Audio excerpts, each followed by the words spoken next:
আল্লাহর ঘর ডাকে মামায়, শান্তির পথে নিয়ে যায়। সিজদাতে যে সুখের ছোঁয়া,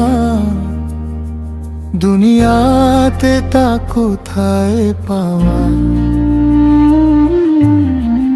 আজান শুনে ছুটে যায়, রবের প্রেমের হৃদয় ভাষায়। মসজিদের এই পবিত্র দ্বার খুলে দেয় জান্নাতের পথ পার। হে আল্লাহ